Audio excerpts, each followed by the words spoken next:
This video will be covering the workflow from Blender to Unity, making 3D objects. There will be timestamps right here to get to whatever part of the video you need.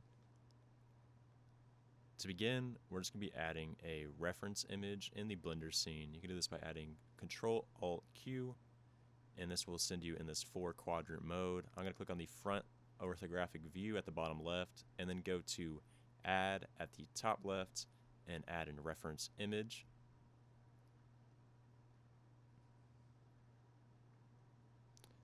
Here's the image in the orthographic view. You can press Control-Alt-Q, and you will go back to the main scene. We'll go ahead and scale it down so I can use it in reference to my character, and then drop the opacity of the object to 70% so that I can see the image at all times. I'm also going to get rid of the light and the camera object because we won't be using those in Unity. And now I'm just going to begin sculpting my object in Blender.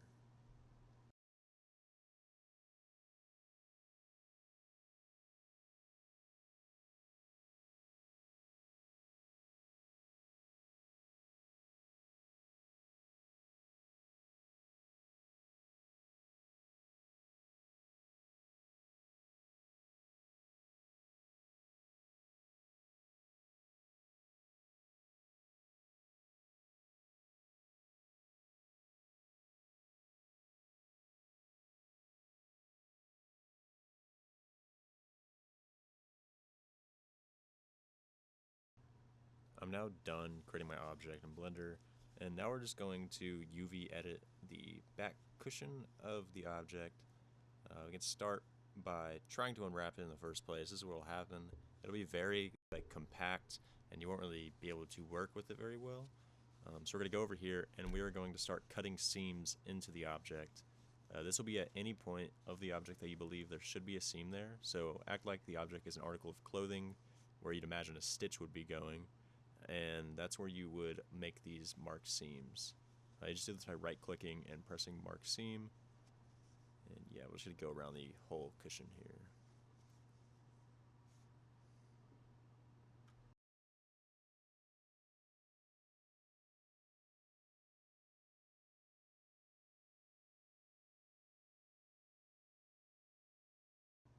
Okay, I'm pretty happy with how the cushion came out. I can now go to the UV editing, and I'm going to test out all the UV unwraps for the object. Smart UV projects, this will give you this compact version of it. Angle base seemed to be the best working one for this object, and the problem is that they're a little close, and so we're going to go and change the island margin here so that they're further away from each other.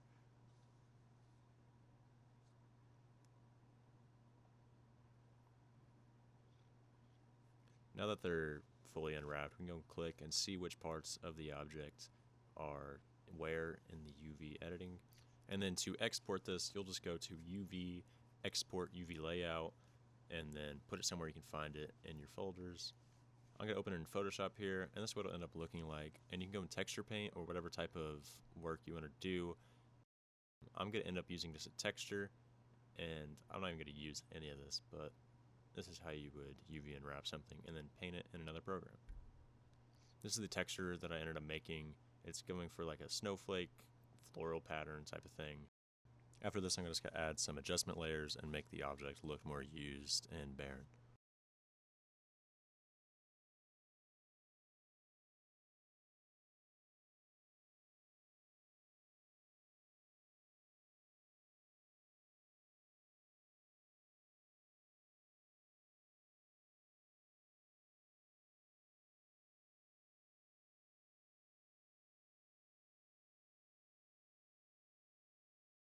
Now that we have the texture, we're going to go ahead and make a material.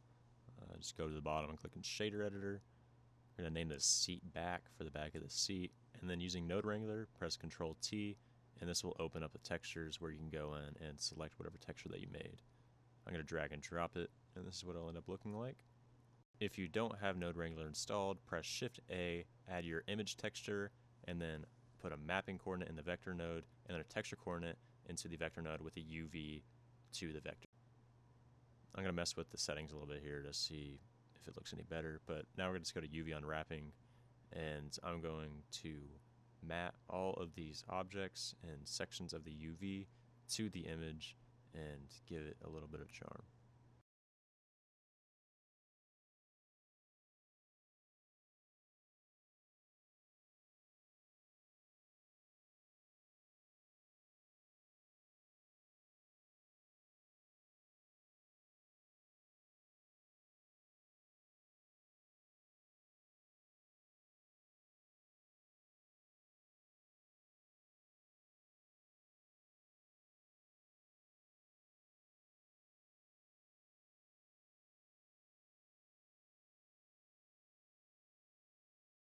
Here's a little tip. Whenever you are selecting a face of the surface, press L after you select the object or the surface that you're trying to get, and it'll select the whole isolated member of the UV map, and then you can just go from there. It makes this a whole lot simpler.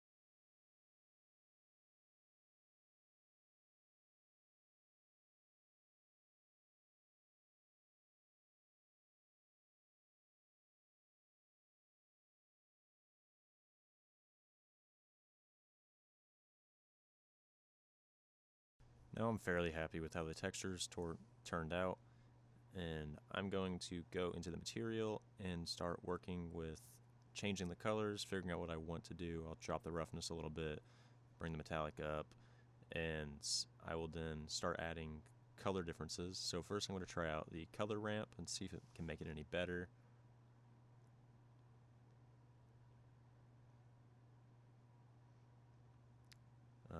Didn't end up working, so I go to a mixed color, and I'm going to drop this to purple, and it will kind of make it darker as a whole and make it a little bit more grimy.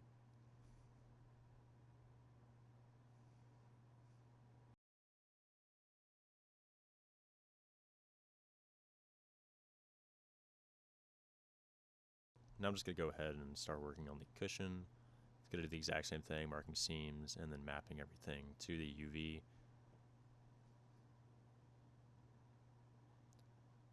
And then I'm just going to apply the same transformations, and then I'm going to be using this wood texture that I've already made, and so we're going to go ahead and just darken it to the color that I like. Ends up looking pretty good. I'm going to mark seams on this so I can UV unwrap it, as well as add this like wave texture or striping on the side of it. Through the striping, I'm just going to go in and use this new object where I'm going to use the wave texture node and add stripes to the object's material and kind of give it that weird grain pattern of metal on the sides.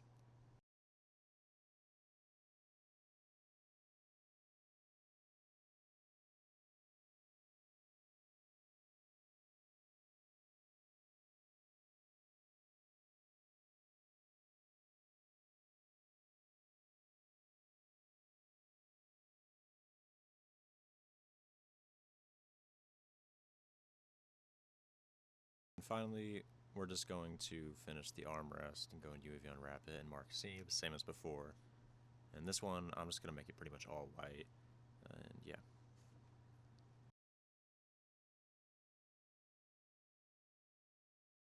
Okay, for the first method of baking out, we're going to go to this GitHub repository that'll be in the description, download the zip file of it, and then head into Blender, edit Preferences, and then once you're in Git Extensions, go up to the top right and install from disk, and then you go find wherever you got the GitHub install and download that, press install from disk, and you'll have BakeLab installed.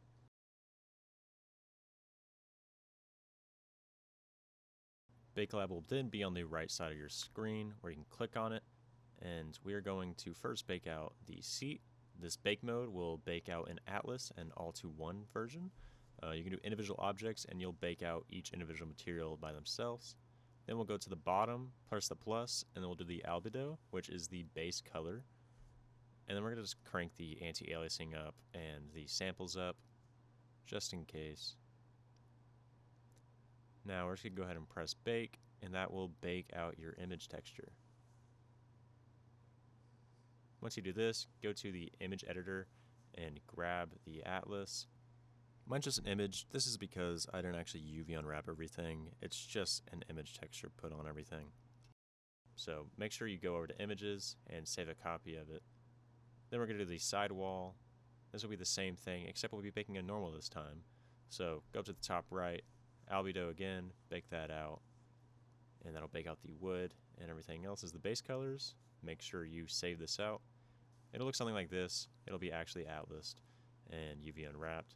Now we're going to go to normal and bake the same thing out, and this will get us our normal map that will be blue, and in this you can see the depth of the colors and everything. Save that out once again, and finally we'll do the roughness because I also have that in here. Bake it out. This will be like this gray variant, and you can see the wood grain and everything on that one. Make sure you save it out. Then finally, this is going to be a different method. This is the base method for baking out objects in Blender. Put an image texture inside of your material, name it something like base color if you're getting the base color.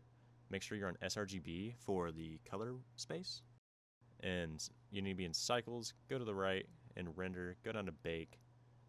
Now we're going to have this in diffuse so we can get the color. You can change this for normal maps and UV and the shadows, whatever have you. Now we're going to get your contributions and turn off direct and indirect. They should be on automatically, but make sure color is on. Select the object and the texture, and then click bake. This will bake out your base color, and you can go back to image editor and find it in there.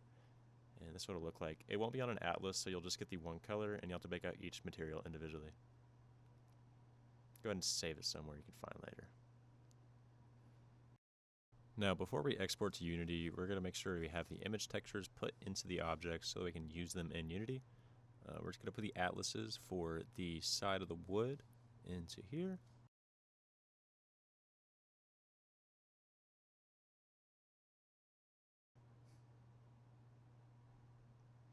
Then we're going to go get the metal part.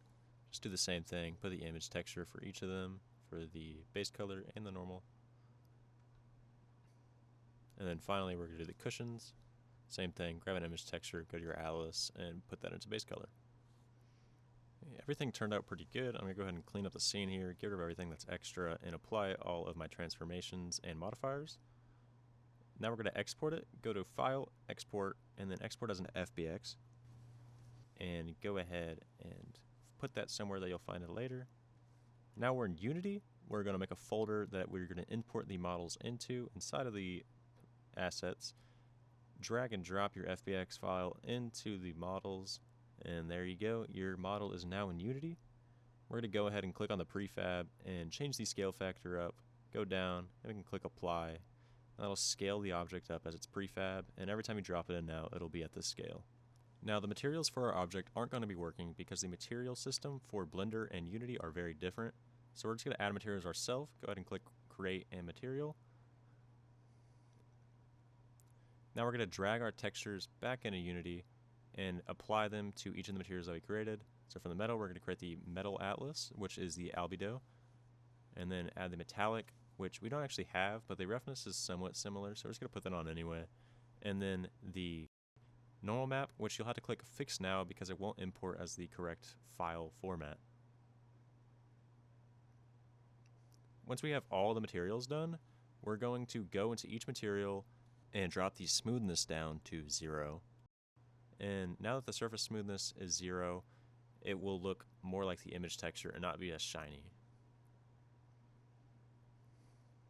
We can then click on the prefab, go to materials, and then select the material for each one that you've created. This will have the image texture on it, so it'll be easy to differentiate.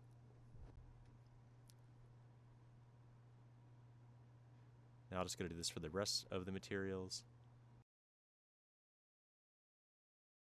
Now once you have all of these done, you just go ahead and click apply underneath the materials, and that will set up your object with the materials every single time you put the prefab into the scene. Now, each part of the object that you imported will be separate if they were separate in the Blender scene. So, if you have a helicopter or something, you can separate the blades in the Blender scene and spin them around with an animation inside of Unity. And this will be helpful for creating animations like cars or helicopters or anything that needs to move around. Now we're going to go ahead and check out inside the game play scene and see what happens if we go up to it. It won't automatically have a collider on it. So we're going to go ahead and fix that. We're going to go into our prefab and apply a mesh collider to both parts of the object, which are the armrest and the sidewall. You can put them on convex to make the mesh collider less complex and save up resources. But now the object also has a collider, and we are done importing the object into Unity.